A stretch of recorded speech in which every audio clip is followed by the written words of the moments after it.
Hey, good morning to the people that are already signed in. We'll wait a second or two here. I see that people are still signing in.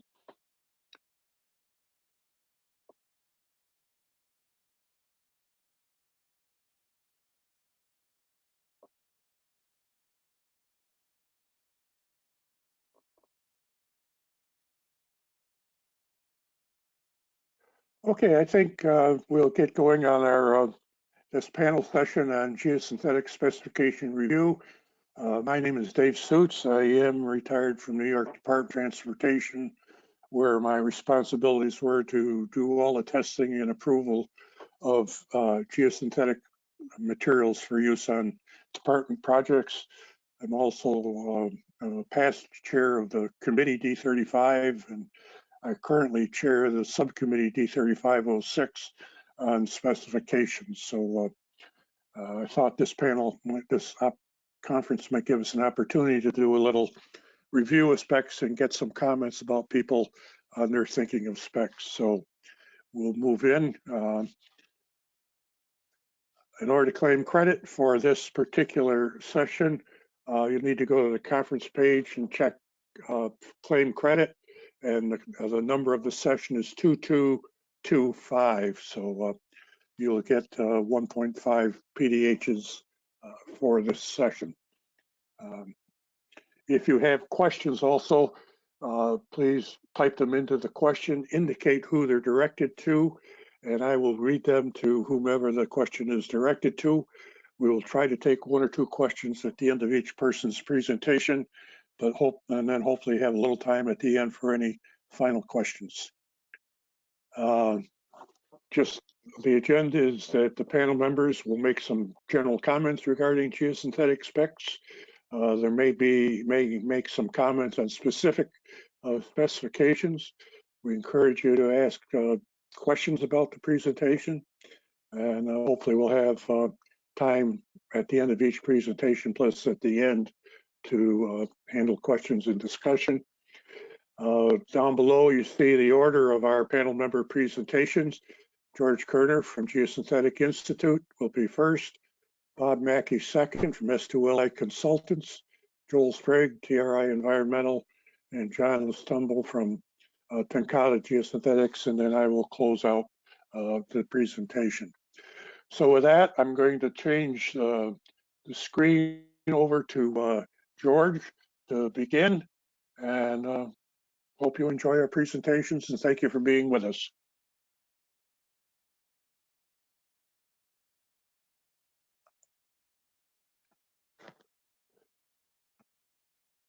Okay, George, you got it? There we go. I think so. Do you see me? I see you, yes. And I'll mute my mic now. Thank you very much. This is Geosynthetic specification. I'm honored to be with you. It's really a privilege to be with such a distinguished panel, and please ask questions. They get me going. So this is my contact information. Reach out to me through the email address at GSI or through the GMA tech line. We answer that here. The reason for this generic specification is certainly to provide clear instructions of the intent and performance of these materials. It can be a reference to the quality standards that apply to this material and the requirements of the installation, testing, handover, sometimes warranty can be identified in these specifications. It can be used for costing out a project. It certainly is an ability or a key to minimizing risk on a project. If you don't have specifications around the project, it's out of your control then, it's out of your hands. It improves efficiencies for the manufacturer. Please realize if there are generic specifications, a manufacturer can inventory material, and I think this is good for everyone. Standardization is really good for productivity. I hope you're riding the wave of the geosynthetic industry and the geosynthetic markets. I have no doubt that our industry is over $7 billion a year.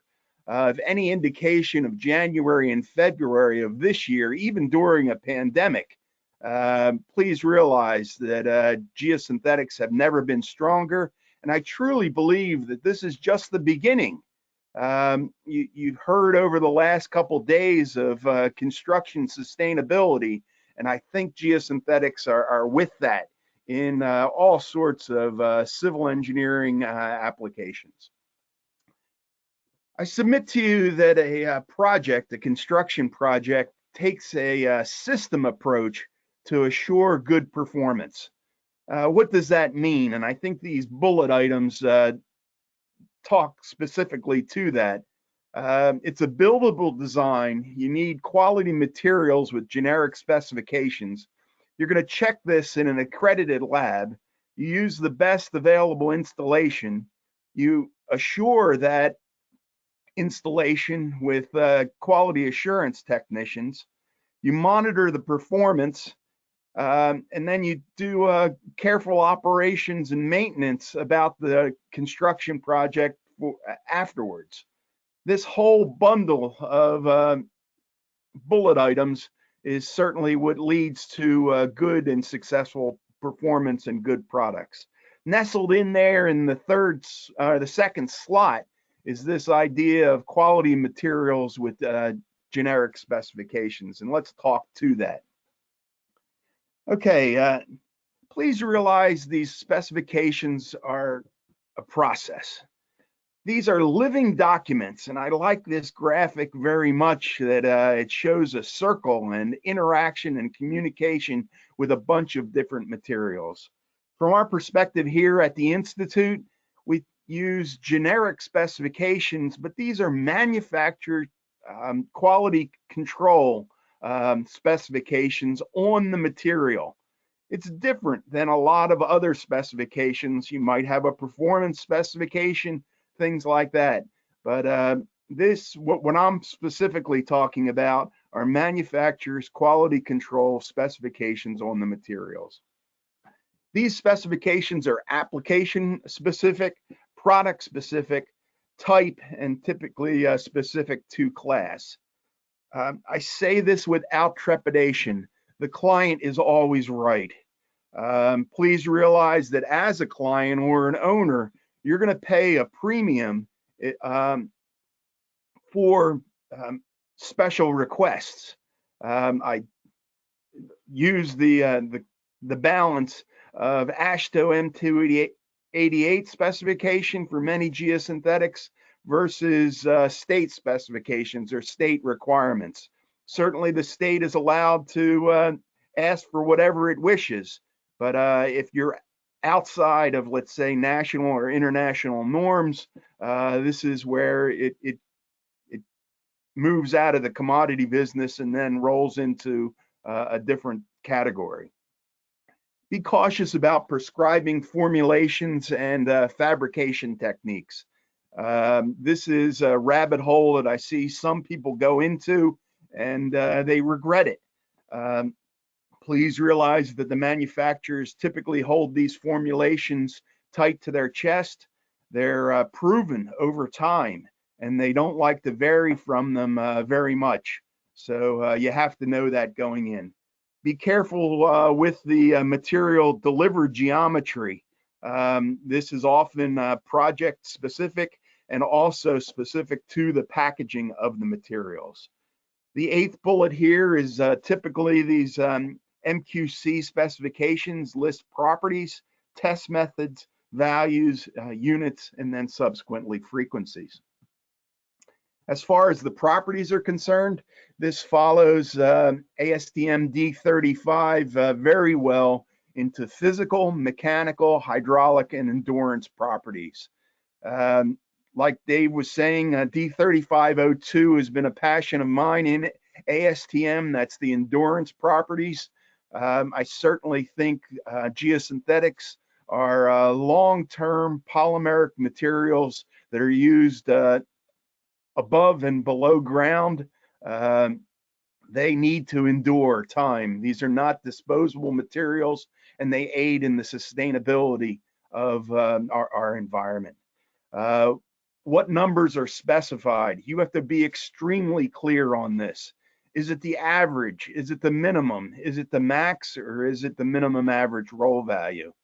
The result is typically a consensus test in a direction, be it machine direction or cross machine direction. I see some specifications now where there's isotropy that's associated with it, and this is on the bias, so things are moving. Please also realize that ASTM has given you some help in regards to how you will sample. ASTM D4354 shows procedures, but please realize there are 3 procedures in there. This is sampling for MQC, MQA, and conformance testing. These each have differences associated with it. You have to hold the manufacturer's feet to the fire, so to speak. After you go through this upper listing, you have the right to ask the manufacturer what is his standard deviation, his coefficient of variation, and the value for student T for his material. That'll allow you to address a pass-fail criteria on the sampling. You certainly should identify what are action items for outliers, and certainly you need to schedule that. I can tell you firsthand from this first 2 months of the year that polypropylene prices have gone through the roof. Several people have offered letters of force majeure, which gets them out of contracts. What this does to projects, there are a lot of projects going even during severe weather, and this is something that needs to be considered and talked about up front.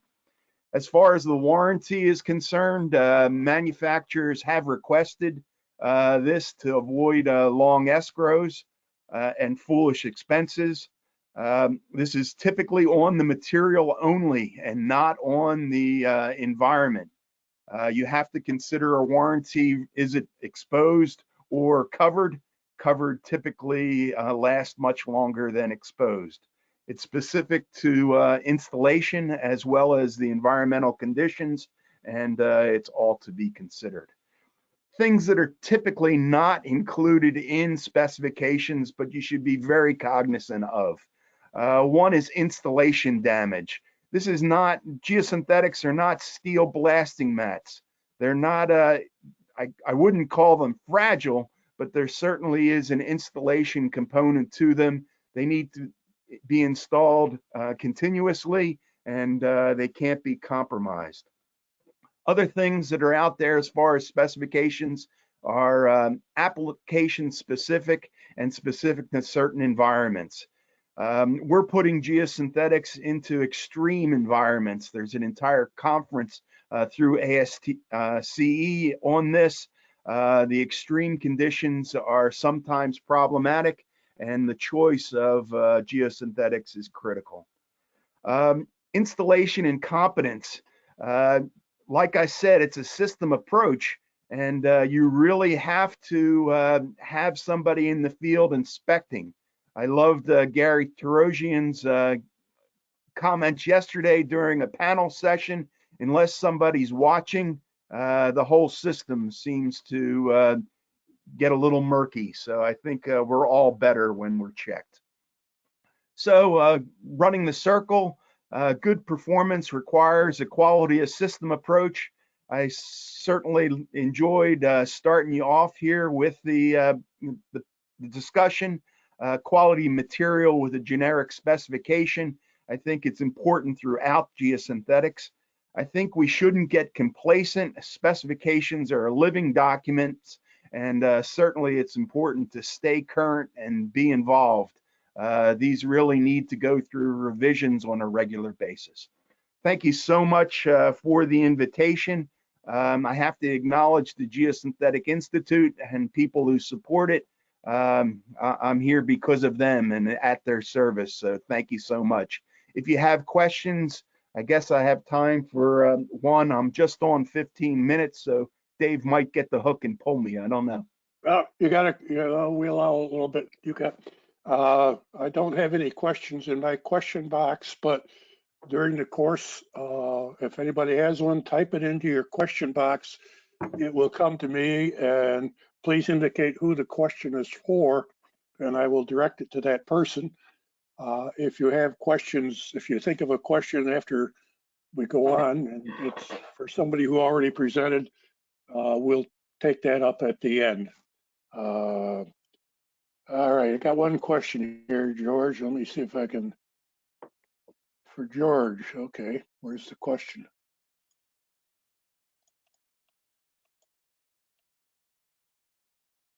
I don't see the question from Vaughn.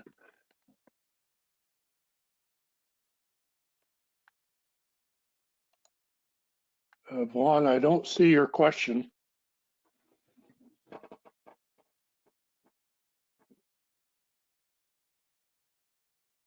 Okay, I'll take it whenever you have it. Yeah, Thanks for whatever. the opportunity, Okay. David. Okay, well, thank you. Thank you, George. All right, we will move on to our next presenter, who will be Bob Mackey from S2LI, talking about his experiences from his design perspective. I'm going to shoot the screen over to him.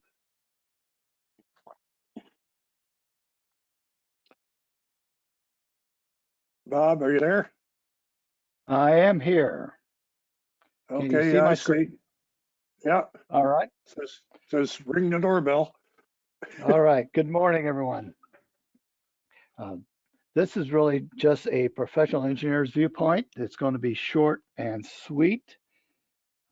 This is my experience as an engineer and working through ASTM in dealing with specifications.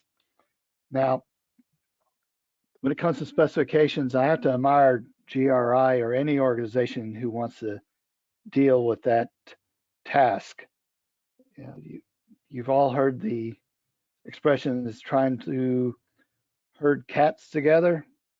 Well, I think in specifications we need to adjust that expression a little more. Is that it's trying to herd angry cats together. And the reason why they're angry, it'll be noted later in my presentation here. So design engineers, we use the word specifications interchangeably, but we really need to define what we're talking here. And a standard specification is a manufacturer quality control document where, you know, M288, GRI 13, even ASTM is starting to delve more highly into specifications like 6461, which deals in silt fence materials.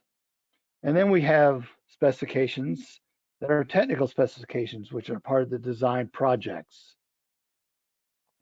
And it specifies the requirements of material, which is, you know, physical properties and installation. And there's various sections that are within those documents. But it also details testing before acceptance and what the manufacturer must adhere to prior to being accepted for the project. Now, standard specifications deal with manufacturer quality control, physical properties, and testing. And that's the key items that we're really interested in. But there's a love-hate relationship of standard specifications. Let's take it from the manufacturer's love-hate. They hate a standard specification because it hinders their ability to market their product. They want the user to buy their product because of its unique properties and ability. When you standardize, then you're saying that your product is no longer as unique, and it takes that marketing ability away. But, you know, there is an issue with not having a standard specification is that every technical specification is different. The engineer is pulling sometimes numbers from different material manufacturers. So they're having a tremendous ability to adjust their manufacturing to meet a certain project instead of being able to produce it as quickly rolling off their lines. They love it I'm because it getting a allows, message, Bob, that your screen isn't visible, but I'm seeing it. okay, I only have one comment about that, but could be on his end. But go. all I'm right. seeing you, Bob. Okay, so I'll proceed. All right. The love is that it allows a level of trust because now you have the standard spec that has been accepted by some body, some professional knowledgeable body that has written off on this like GRI or ASTM. So with greater acceptance equals greater volume of sales. But there's a danger in this. The danger is that when you're not fully standardized and you're specifying a new product, if there's a failure, there's a tendency to blame the product before blaming the design. And it's because of these uniquenesses and this misunderstanding of all the limitations of a product or what that product performance should be that causes this lack of confidence and a tendency to blame the product. So let's talk about the love-hate relationship of an engineer. Engineers hate standard specs because, in their opinion, it restricts the design engineer's work. They have to think about the product that is standardized and utilize that product where they may want to have some uniqueness and achieve certain aspects of a particular design. And they don't want the client asking them, why not use the standard spec? And get into that argument with the client. They like to be able to take total ownership on their design and the materials that is being used. The love usually comes from new users. So some people that are not as knowledgeable as the more technically capable, it gives them a level of trust that they can look at a standard spec and says, okay, there's products here that meet certain physical properties that is useful for my project. And they can accept it because it's been standardized by this uniform body like ASTM. But again, there's a danger. By thinking as a material that is standardized, turns it into maybe a commodity. So a less knowledgeable or qualified design engineer will just pick a product, slap it into his technical specifications without understanding the possible methods for failures to occur. And it basically comes down to knowing enough about a specific material to know what its strengths and limitations are. And what ends up happening is they may underspecify a product, which is going to cause a failure. Or if they're in total fear, overspecifying a product, causing a greater cost and looking for other solutions.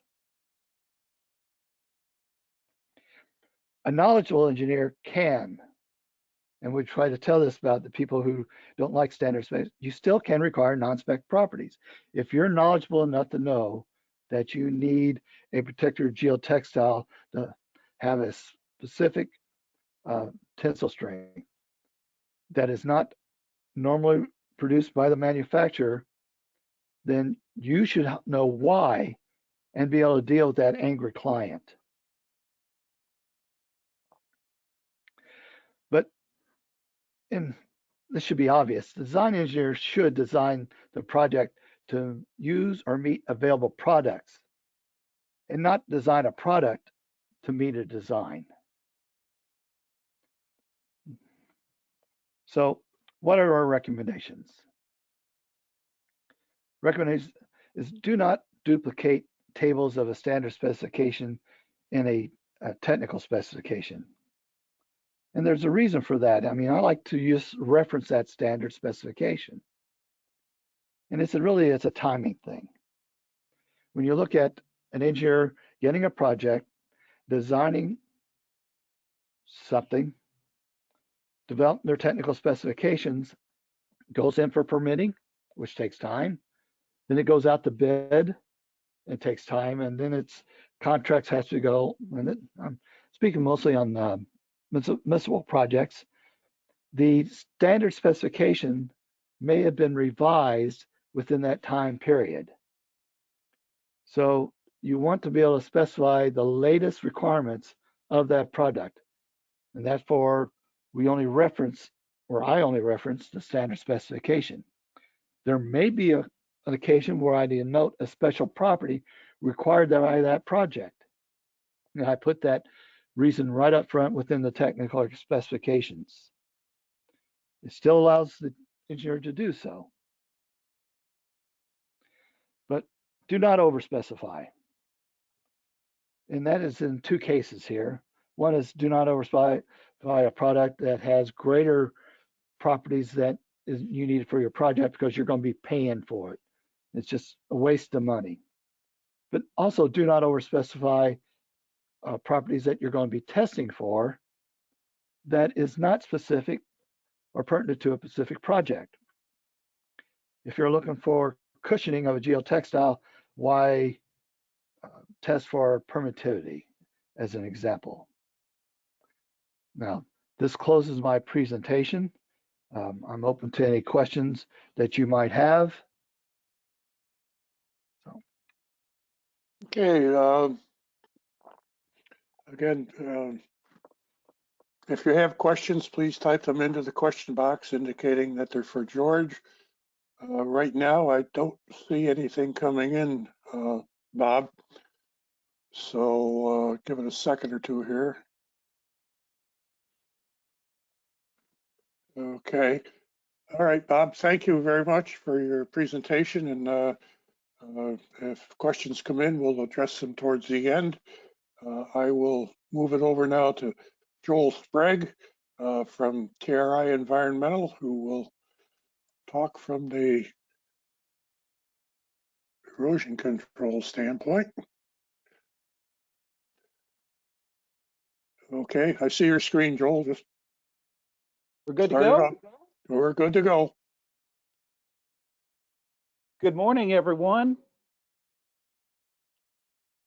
You've heard some wonderful words of wisdom and derived from years of practical experience from George and Bob. What I'm going to do in my presentation is take you straight to the application of geosynthetics and erosion and sediment control, which is this broad application area where geosynthetics are used in lots of different ways and take the form of lots of different products, and just give you some snapshots of what kind of specifying is going on, and in my estimation, where we can get better and where we're doing pretty well. Once again, self-introduction. My name is Joel Sprague. I'm the technical director of our South Carolina laboratories, where we do nearly all of the erosion and sediment control testing done by TRI. We kind of specialize in large-scale testing to get performance properties, and as a result, we've kind of gotten familiar with how these materials can be specified from, as you've heard, the index property, quality control standpoint, all the way to performance. And let me show you kind of how this has manifested itself to date anyway in erosion and sediment control specifications. We're going to look at kind of three areas of specifications. The rolled erosion control product world has its kind of variations on specifications. The geosynthetics used as the primary slope or channel lining have their own kind of specifications, and then the sediment retention device world has specifications. Boy, George really laid out the importance of certain kinds of specifications, specifically generic specifications, and how they can be such a support to a a really strong market-driven industry. Those generic specifications are based on standard test methods when they're at their best. They facilitate conformance testing of materials that are delivered to a site and sampled, so you know you got the right thing. And they can prove themselves by having independent performance testing having been done on them or on the general class of material anyway. So first, let's talk about what's going on in rolled erosion control products. And as I'm sure you all know, there are kind of two classes. There's the temporary degradable materials, which are organic products kind of enveloped in geosynthetics. And then there are long-term non-degradable, which includes some much more robust envelopes or completely geosynthetic materials that are used for reinforcing vegetation, thus turf reinforcement mats.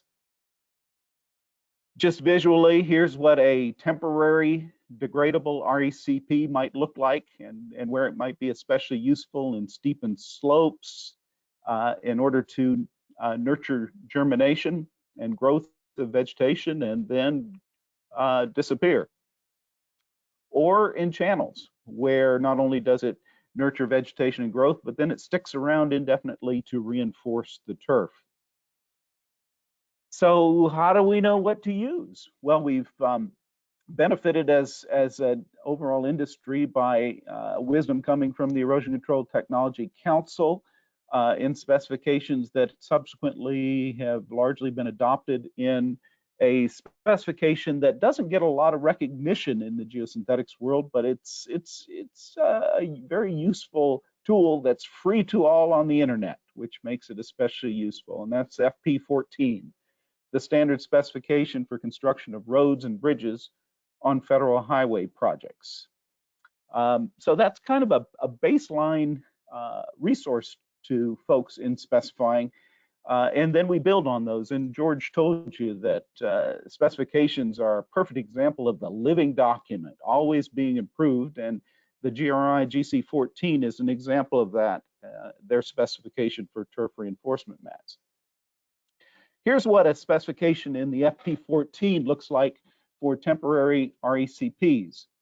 You've got some recognition of choosing the material based on how long it'll last, and a minimum tensile strength that should be provided by the enveloping materials.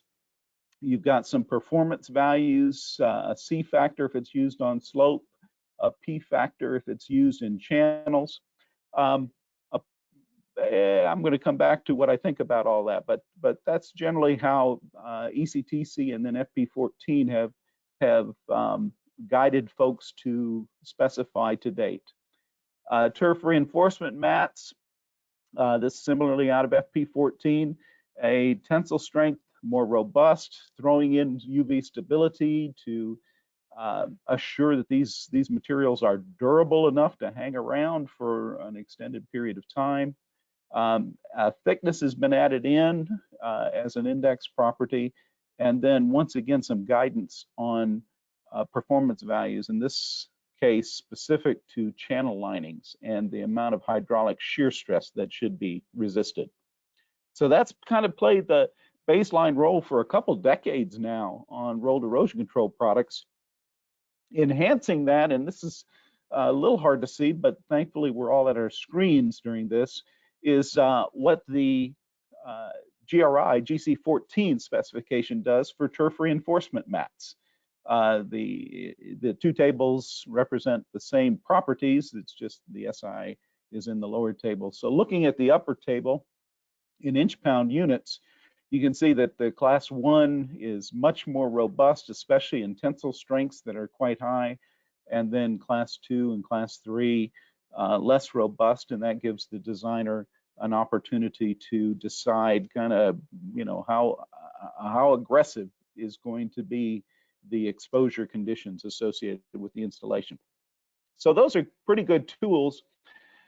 But here's what I would say about these specifications for rolled erosion control products, including the high-end turf reinforcement mats, is that if you look at the FP14 specs, there's not a lot in terms of index properties. And those index properties are important for the reason George spoke of, that they represent how much quality control has been done and can be checked on then when the materials are received on site.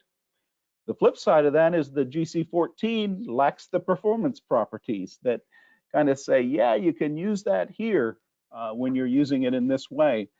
So maybe the future is to mesh these two existing specifications together into one that has more robust index properties and includes performance properties.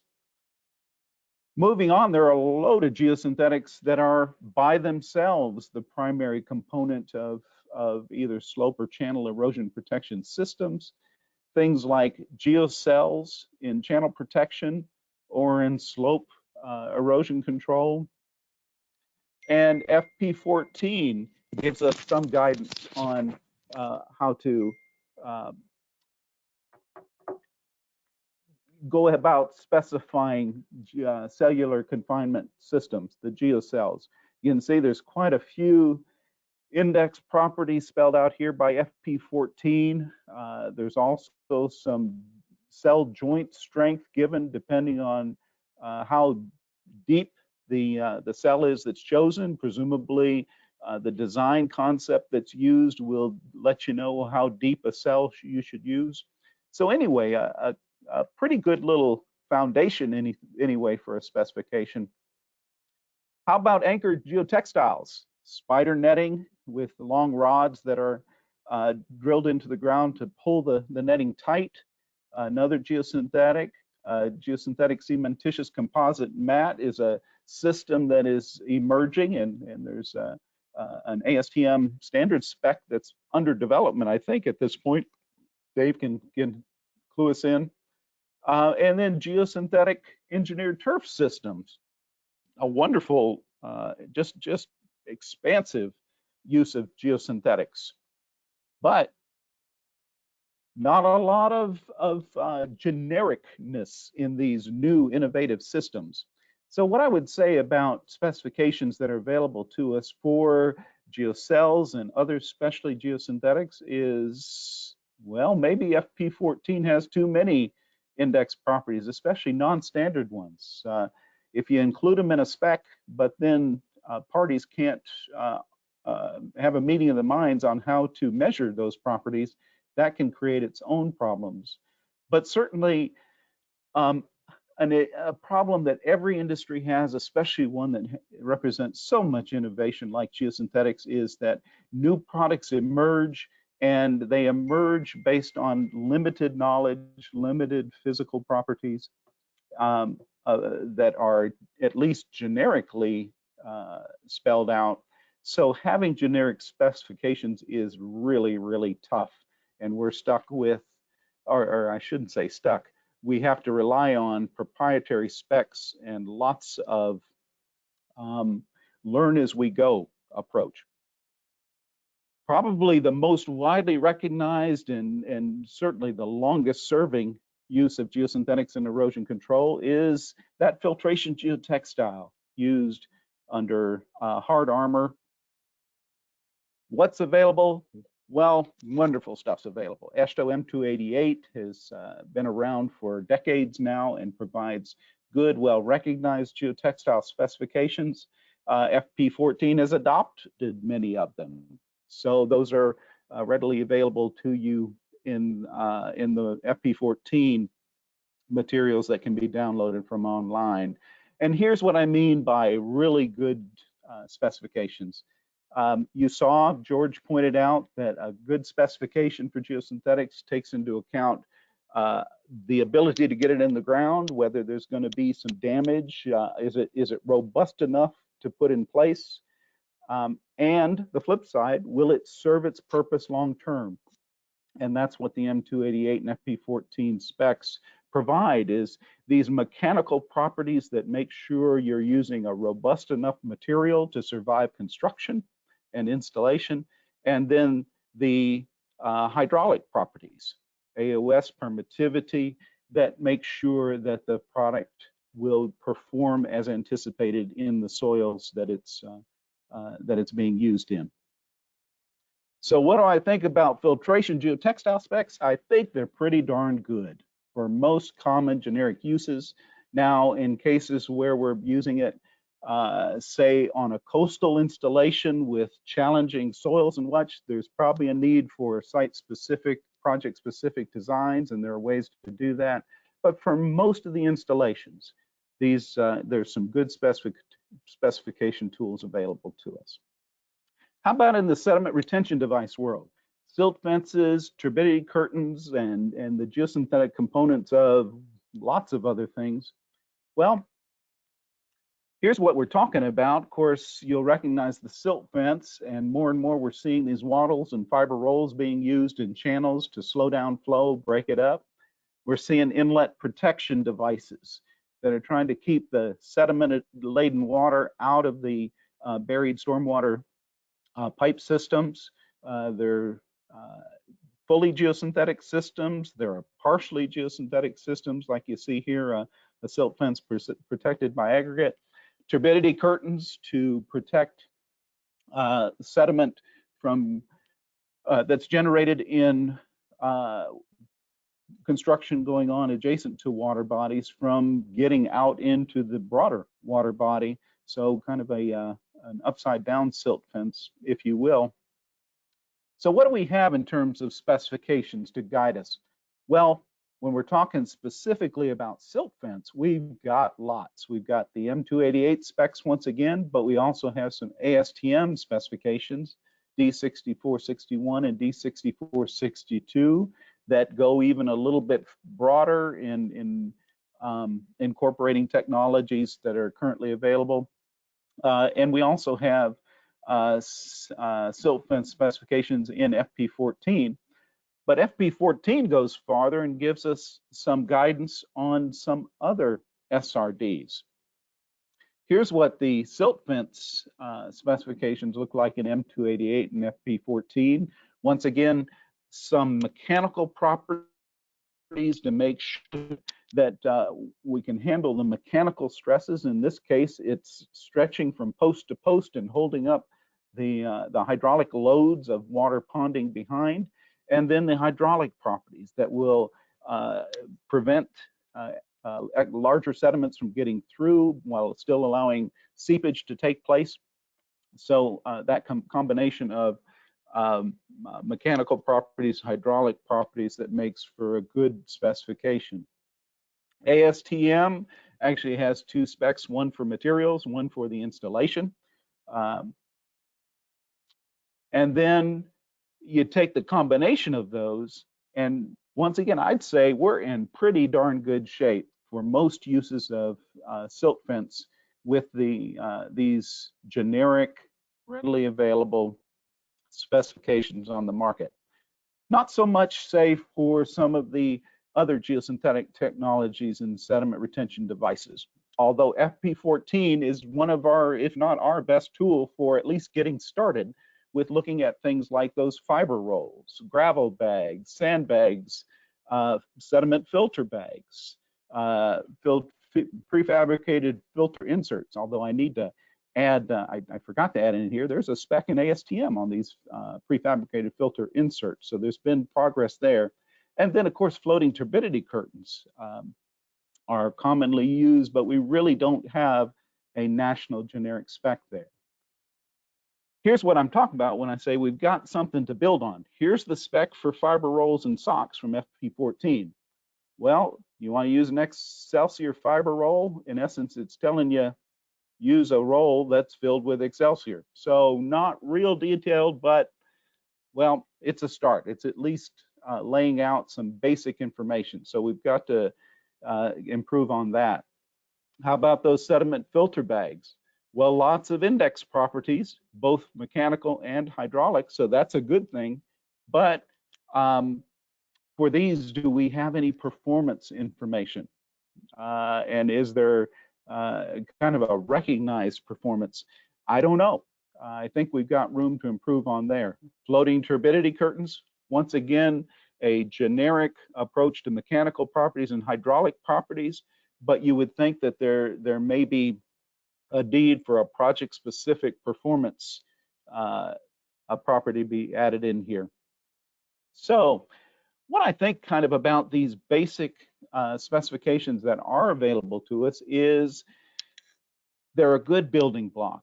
Primarily, they include index characteristics and properties, but we're still lacking in the performance properties in these specifications. So we've got to play some catch up and some enhancement, and go with George's encouragement that these have to be considered living documents, that they're not bad or good, they're just always getting better.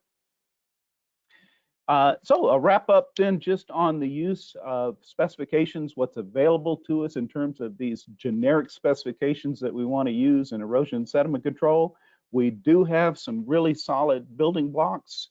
FP14 is one of the most readily available of those that you can download from the internet to get kind of moving down the right track. But for all practical purposes, we've got room to get better, and we really ought to. Thank you for taking the time to listen, and I welcome any questions you may have. Okay, Joel, thank you very much. Right now, I don't see any questions coming in. But again, I encourage people, if you do have any, please type them into the question box and we will take them towards the end. Our next presenter will be John Lustumbo from Tenkata Geosynthetics. And John, I'm giving you the screen here. Sure, there we go. You should have it. Okay, and there we go. Yep. I can see you. Good. Excellent. Thanks so much. Well, good morning, everyone. I'll start off full disclosure, as we live in this virtual world and doing a virtual conference. My furnace went out last night, and so I actually have some people replacing the furnace this morning. So just want to let people know. So hopefully there's no background noise, but I want to just give a heads up. So it hasn't been too bad, but that's the world we live in. So first, I wanted to thank Dave. Thank you very much for inviting me to be part of this panel session. It is a great group of speakers and a really good session so far. I've been enjoying the presentations. Dave asked me to cover, kind of focus on drainage applications and give a bit of a perspective as a manufacturer on geosynthetic specifications, standard specifications, again with kind of a focus on drainage. So with that, I will kind of touch on definitions. Have been kind of touched on already. Don't want to rehash this. There's all sorts of definitions that you can find if you want to look at the word of specification.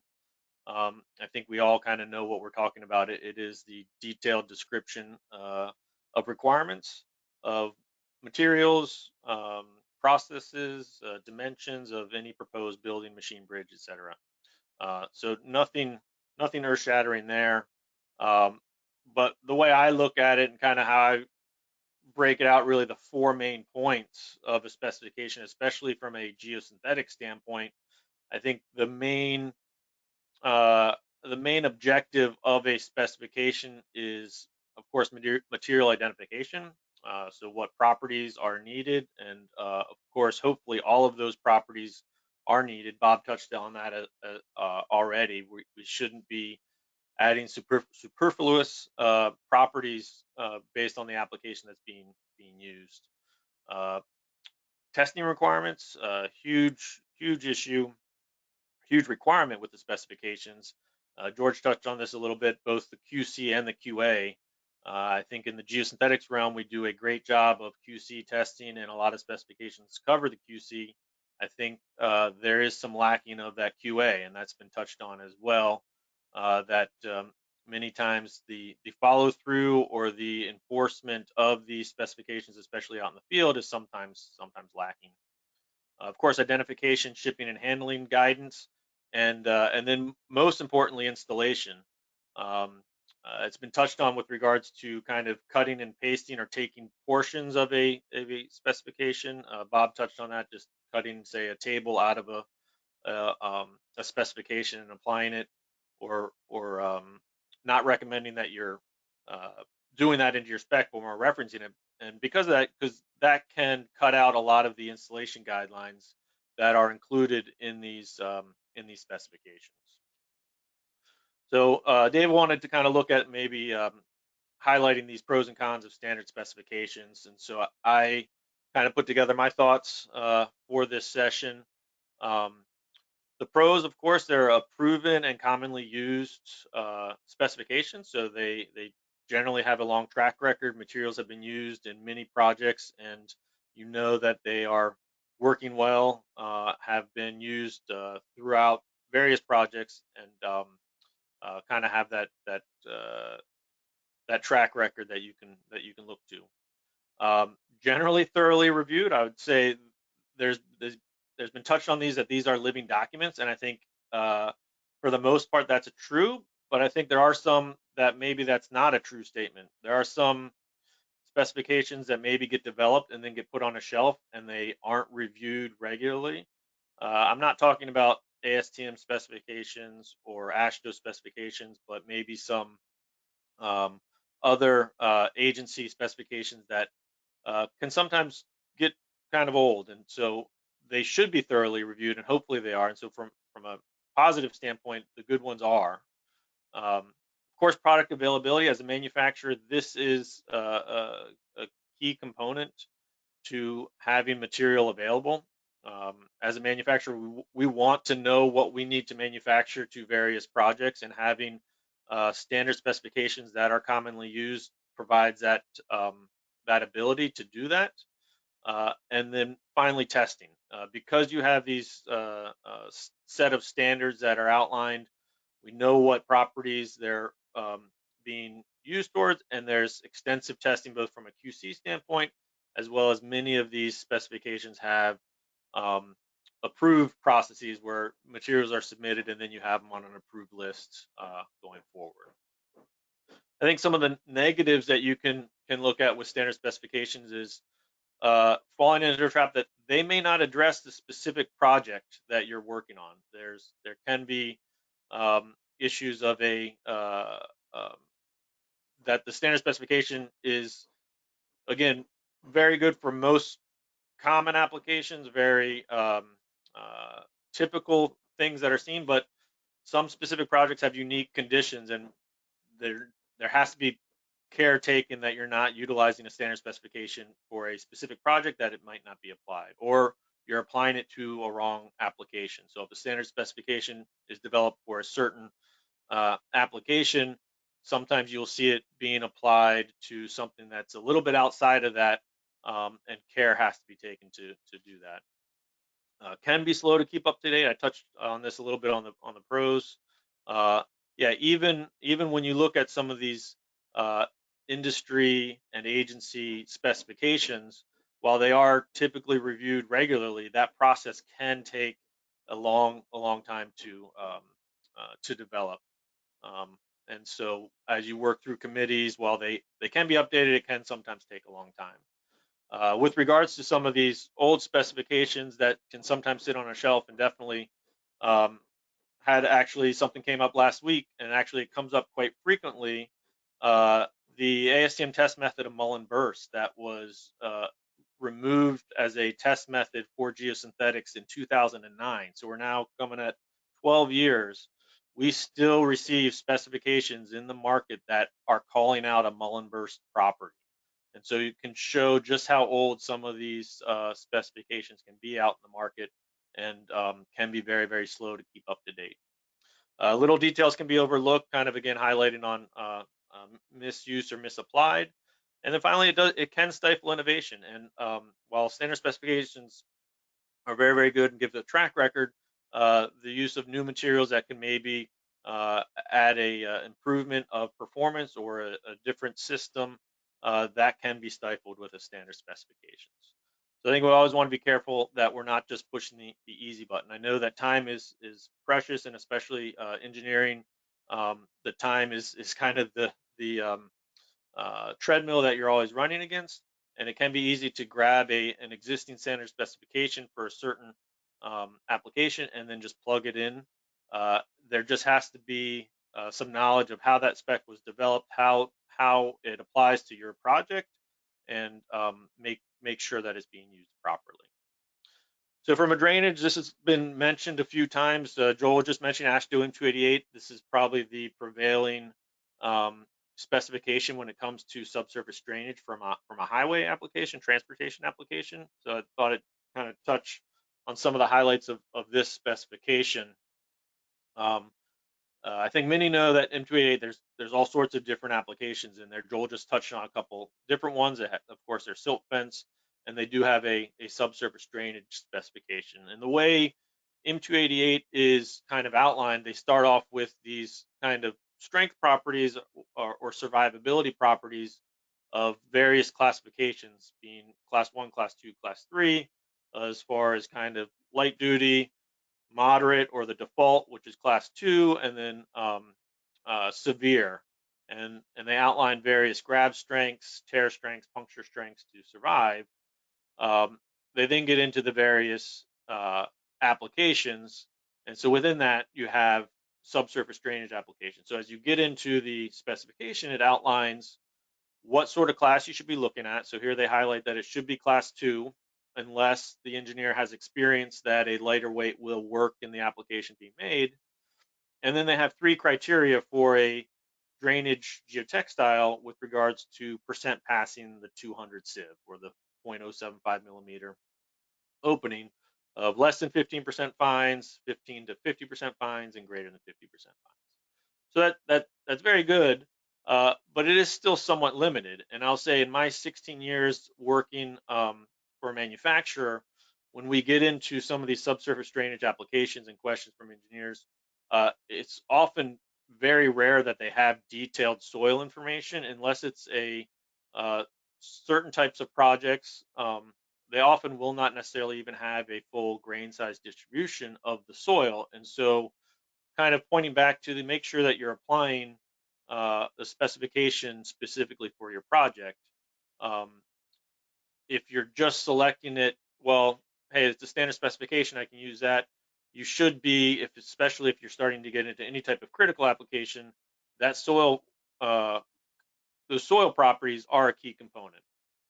And so this is all outlined from M288, and it does give good guidance. And again, most of the time this will work very, very well.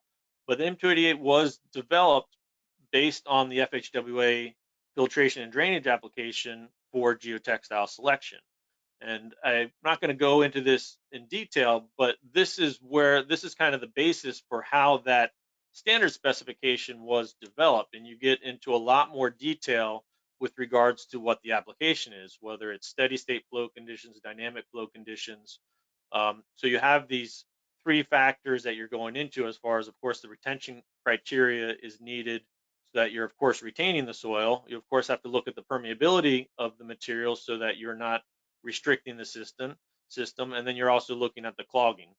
So this is kind of the framework that M288 was based on, and most of those applications will be suitable to use that. But just know, as you start getting into some critical criteria, this is the framework from which that standard is based on, and maybe you need to look at a little bit more details for it, depending on what your application or your project is. So the last thing I want to touch on, as far as what I view as what is a very big benefit with regards to standard specifications, is the accreditation and the follow-up testing. And with regards to AASHTO M288, that means NTPEP. And some of you may or may not be familiar with NTPEP, but it stands for the National Transportation Product Evaluation Program. This is an AASHTO program where you are having full on-site audits of the manufacturing facility. Random testing of products that are being submitted to this program are done. And it is a very, very thorough program that allows engineers, agencies to have some validation of the materials that are being specified and used on their projects. From a geosynthetic standpoint, there are now 3 categories, or soon to be 3 categories for NTPEP. There's the geotextiles, GTX, which follows M288 classifications closely. There's the reinforcement section, REGEO, which follows AASHTO R69 very closely, and newly finalized subgrade stabilization, which was supposed to be published this year. I think there's been some delays, and it might come out in 2022, but those are coming down the pipe.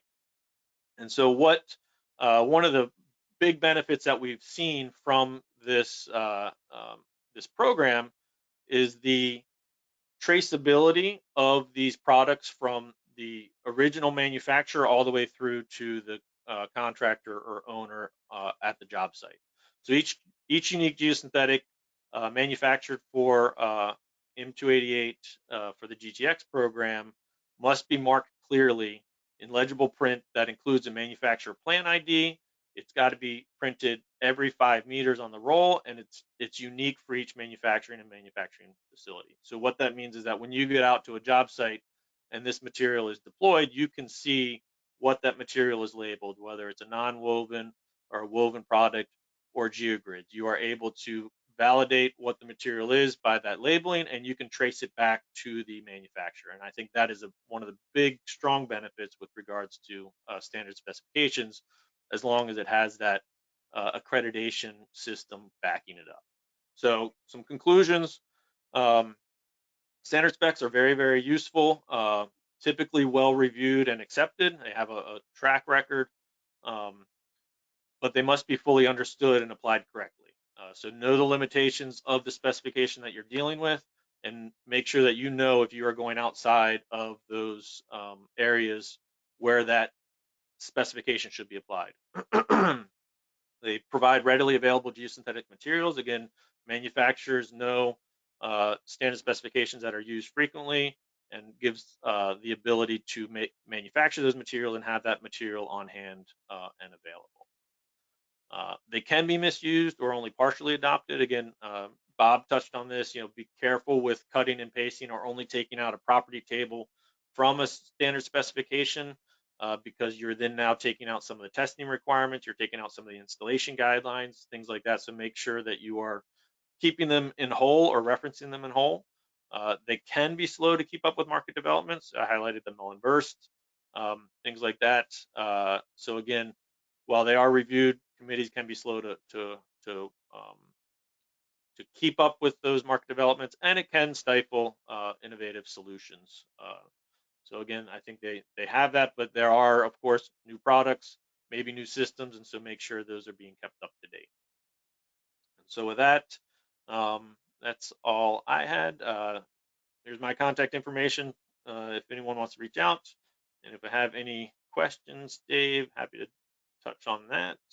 Okay, I haven't gotten any questions yet for you particularly, but they may come in the next few minutes. I do have one question here.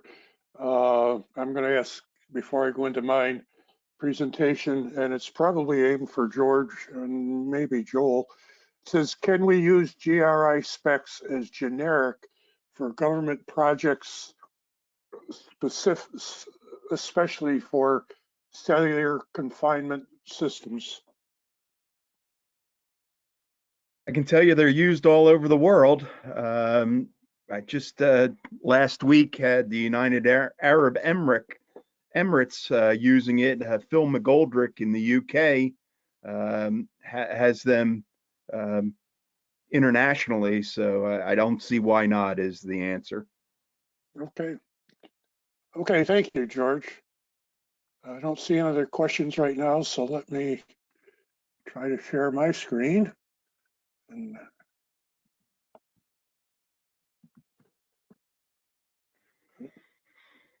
right now I got to pull up my.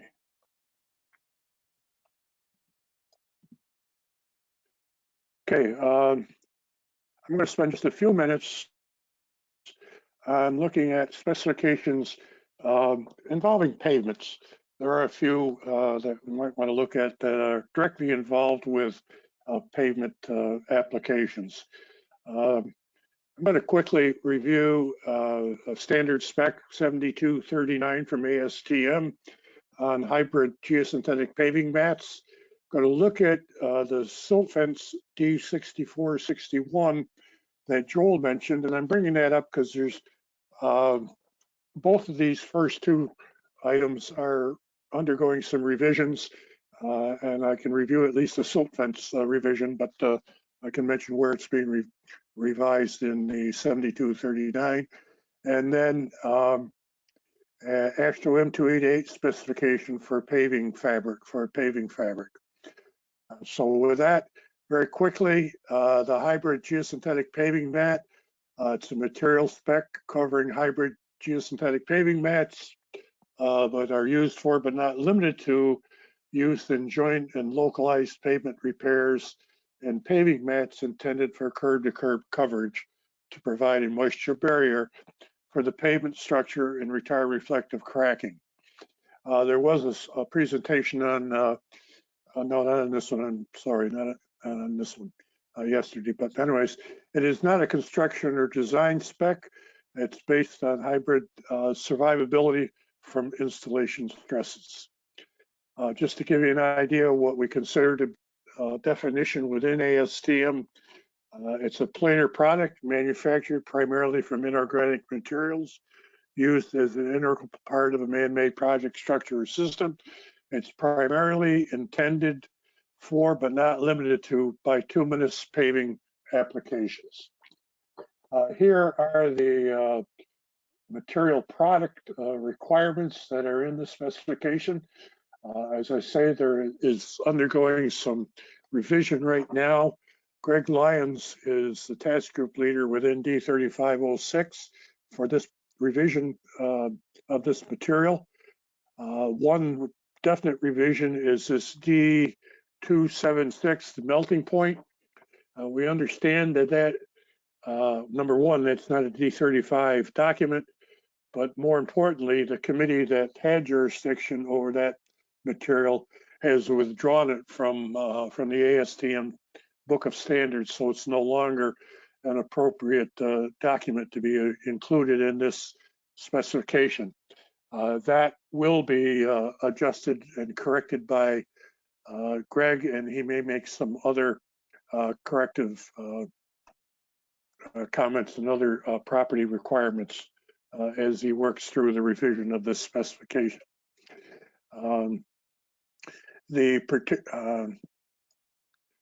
Other topics that are covered in the spec include workmanship and finishing appearance. I see I've got a spelling error there, I'm sorry.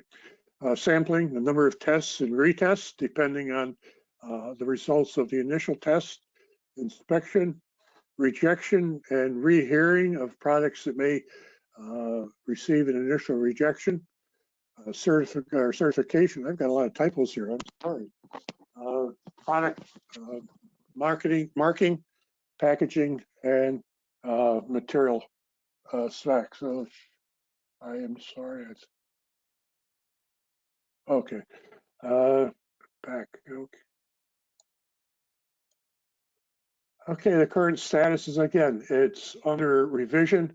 The original approval date was May 2013, and there have been several advances in the product development for these materials, which aren't included in the standard, so that Greg will be looking at including those into the new standard or new revision. He will be making those revisions hopefully in the next couple of months, and it'll be sent out for an ASTM subcommittee ballot for revision. If you're not a member of ASTM D35, I encourage you to please go on the ASTM.org website, join the ASTM D35 membership for individuals is $75, and you do get access to the ASTM book of standards that include all of the geosynthetic standards, and you can get that digitally or online also. And then you can join the various subcommittees. My particular committee, D3506 on specifications. I encourage, particularly if you're a user, I would encourage you to get involved. As your input is very important to us. I'm going to look at D6461. Joel covered it a little bit on specification for silt fence materials. I'm including this because right now there are some revisions, and again, I made a typo. Shapers. I'm sorry about all this. I thought I caught them all. It covers requirements and test methods for the fabrics that are used in temporary silt fence applications. Table 1 is a material purchasing spec based on the M288 specification. Table 2 is a specification to be used in high areas of high water flow. It requires a higher strength, a higher flow option than Table 1. The Table 2 properties can withstand more hydraulic flow than those listed in Table 1. Table 2 should be used in sensitive applications near regulated waters, wetlands, areas that are prone to high flow runoff that require increased structural stability. It's because it's supported silt fence.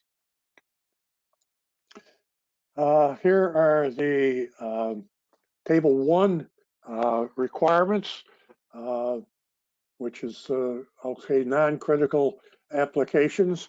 I will say that both in Table 1 and Table 2, the revision is going to be to include the two standards for trap tear, which is D, I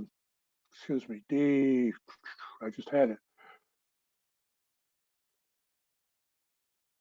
D75, I can't, well, it was the trap tear and CBR puncture. The trap tear requirement will be 200 pounds or, okay, remember, someplace I've got the,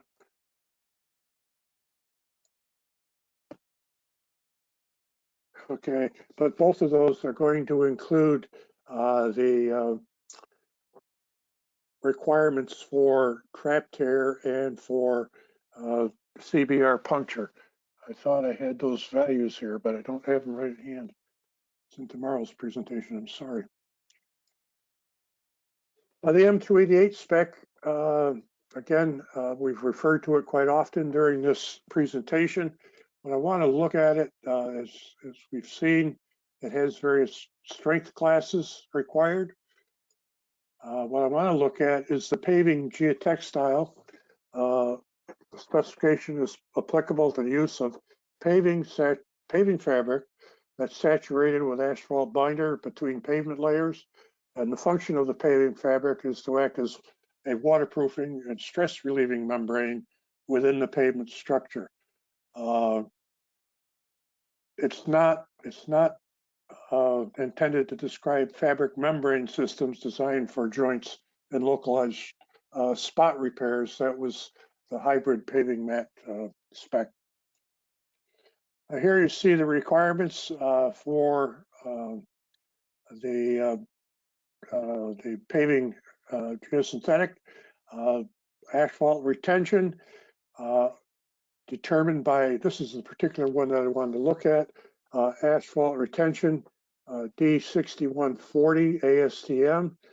And we did a lot of discussing when we were developing this specification, whether this spec should include a specific value for asphalt retention or not, but recognizing that various fabrics have various capability here, we decided to leave that to the recommendation of the manufacturer, so that depending on the material that you look at, each manufacturer will give you a recommended value for asphalt retention.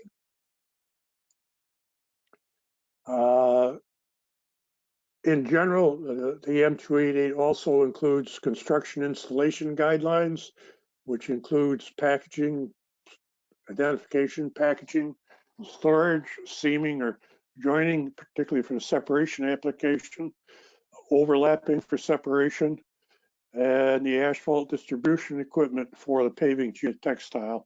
It gives some recommended values or requirements for that. And also paving fabric, geotextile paving fabric placement techniques. That's very quickly a review of a couple, three specifications there. I apologize for not having the trap tear. I thought I had them in this presentation, but I believe I've got them in the presentation for the ASTM D35 discussion tomorrow morning. If you're available, I would encourage you to join into that presentation also and hear presentations from the various subcommittees within D35. So with that, let me end this.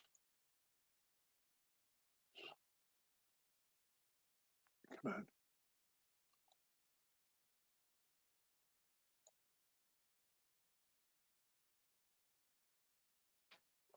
I would ask that the other presenters, if they could turn on your cameras, and I'll see if I have any more questions that have come in yet.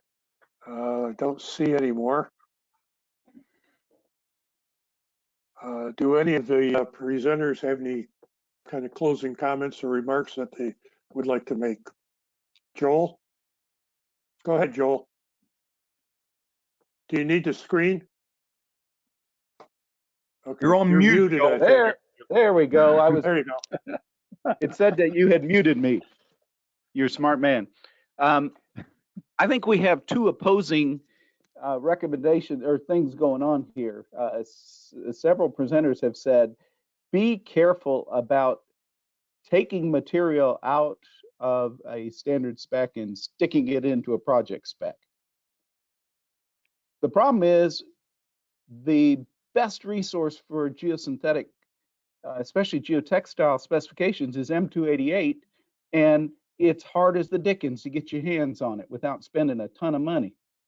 So why don't you get ASTM to make ASTM standards that parallel M288 so that they're readily available? Okay, that's a good point and a good question, Joel. And there is a, what we call it, property issue a little bit. We've tried to do that in some respect. We have done it successfully with the silt fence specification. And I agree with you. I think we need to try to work with AASHTO and see if we can move some of the others over into D35 because you're right. If you're not in the transportation department, it costs you an arm and a leg to get a copy of M288. And their M28 is, maybe I'm talking as one of the original authors of the spec, but I think it's a good specification. And I think we need to try to get the information that's in there more widely used.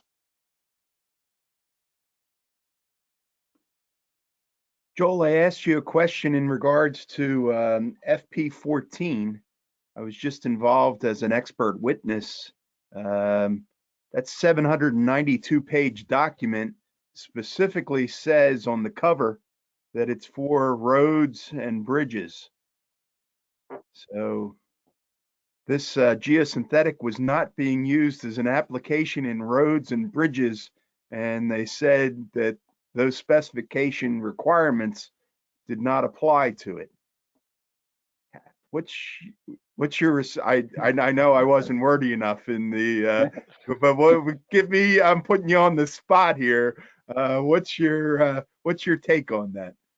Well, this may be another example of where we're, this idea of don't exert from an existing standard and put it in your own. But at the same time, we've got to figure out what goes into a spec somewhere. Oh yeah, And, no, good. Don't be so King Xerox, but certainly look at what's been done in the past. I think we've got to find where our building blocks are, but at the end of the day, we own it when we put it together. Great. Well, can you talk, Joel, of M288? What about that?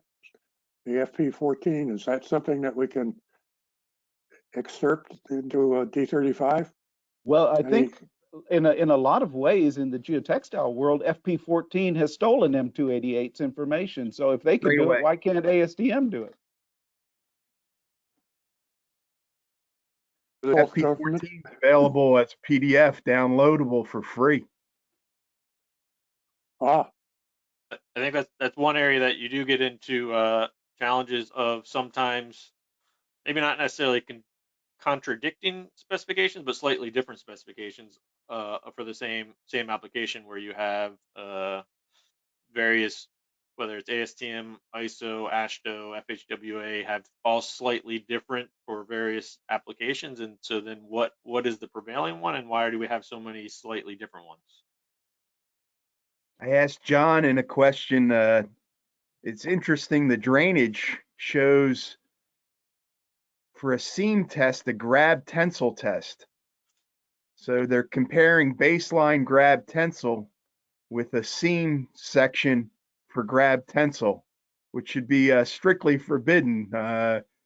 You should use 4884 for the efficiency compared to 4595. But I guess it's a QC spec, and that's too much to ask. But there are small nuances that are really just. John, your thoughts on that? Do you cringe when you see that as a manufacturer? Yeah, I think a lot of times as a manufacturer, we sometimes we're like, okay, what are we supposed to be providing? And we do run into that quite a bit. Yeah, the table I was showing, that's the survivability table at the beginning of M288. And yeah, it does have that the grab tensile from 40. What was it? Oh, 40? my poor heart. Oh, Somebody who actually does it and has to respond to that technically is just. yeah. Unfortunately, there wasn't the wide, there wasn't a wide width seam tested when we wrote the spec. So, and Right. if that needs correction, I think as a group, we somehow need to, that may be a point where we can develop our own D35 spec with it. But unfortunately, I don't think my contact at DOT, I think he's retired, because I sent him an email 2 weeks ago and I haven't heard from him on another You can subject. see it exactly. It's just getting a wide width setup is a whole heck of a lot more difficult than getting the grab tensile setup. Exactly. Having had done it. Bob Mackey? Yeah, I think our audience needs to realize that these standard specifications are not perfect. I mean, they're a document that are developed to try to achieve a goal for the manufacturer, but also for the design engineer. And we want them to cover everything. It's just not practical. When you get into performance specifications, what's the performance spec or test method going to be? Is it going to be only applicable to environmental issues, or is it going to be applicable to structural or transportation issues? And we just can't cover everything within a specification. And it requires still a level of knowledge of the engineer to realize not just the limitation of the spec, but the test methods that specification's denoting, and applying it properly. Bob, I have Go ahead, John. I was just in a question towards Bob with regards to the, is it a bit of a Pandora's box as a practitioner, how you balance standard of practice of standard specifications versus going outside of a standard specification for a application that has a standard specification? Well, yeah, if you're going outside what's considered standard of practice or what's legal specification, you ought to have enough knowledge to know why. And just don't surprise people with saying, okay, we want this property here. That's something I teach, is that you need to inform whoever is the contractor that's bidding on this project of what your goals are, what you're trying to achieve, and the approach is to achieve that goal. And usually you don't put it into the technical specification on the product, you put it into the summary of work that's in the front of the document, so they realize that if you're venturing outside, there's a reason for it, there's a purpose for it. And I always think if the contractor is much smarter than the design engineer on how to construct something anyway, if they can achieve that approach, then everything's open to that possibility. Does that make sense? Just quickly, Joel, I'll get to you. Back when M288 was originally written, it was, and it was in there, and I don't know if it's still in there or not, but it was for non-severe, non-critical applications, and it encouraged those people, users to recognize that, and to, if it was designs, if it required design, they shouldn't just plug in the values from M288. If it's a critical, severe situation, they should go through the design process and specify the material that meets the design, which George and I think Bob kind of indicated that it should meet the design, not the other way around. Joel, go ahead. You had a comment. I was just going to quickly observe that I feel like the pipe industry has set the tone. They have a different spec for every kind of pipe. They even have different spec for the same kind of pipe in different applications. And they beat the hell out of each other in the process, but they got it done, and it just facilitates a marketplace. And we just, as an industry, we just need to do it. We just need to do it and get multiple specs done for geosynthetics. Well, I'll repeat that I commend any organization that goes about trying to develop specifications, because whoever's leading that task is usually getting beat up on by multiple parties all at the same time. And I commend GRI and I commend ASTM for trying to do this. The pipe industry, they're doing things in education on use of pipe that we're not doing in geosynthetics that we should be.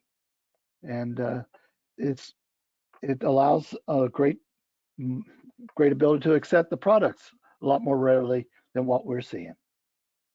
Yeah, all we got to do is look around and see how much plastic pipe is being used and realize that they've done some good stuff. Yes, yeah, they have it, but it's been at, as you say, the people have really gotten beaten up doing it. And I can tell you from an experience, I'm not going to name a specific experience here in New York, but it got real testy, real testy. But I don't see any other questions coming in, at least to my box. According to my dashboard here, we've had, right now there's 68 people in attendance. I want to thank those people for being here. And if we do have a couple minutes here, if anybody's got a final question for any of the participants.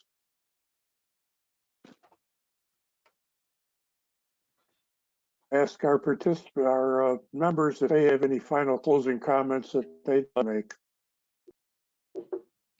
Just what you said, Dave. Sign up for ASTM D35 and come on. That's where this work needs to get done. Yep. It's the best deal, best $75 you'll ever spend. Yeah, we could use more practitioners at those meetings too. We could.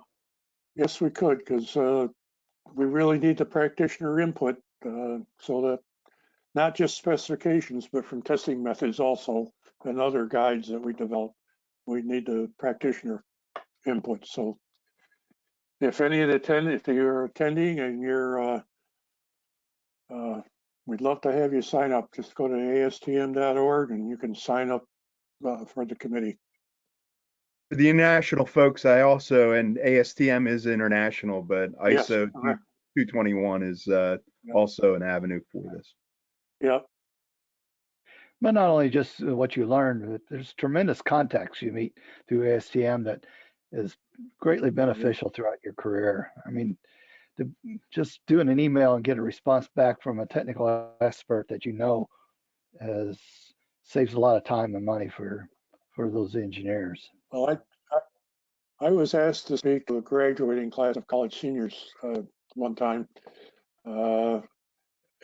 Professor said, share your experiences. And the last comment I made to them was, don't be confined by the four walls of your office.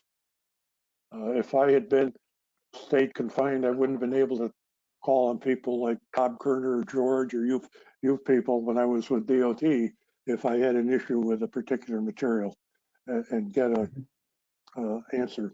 So very important to get out there and get involved.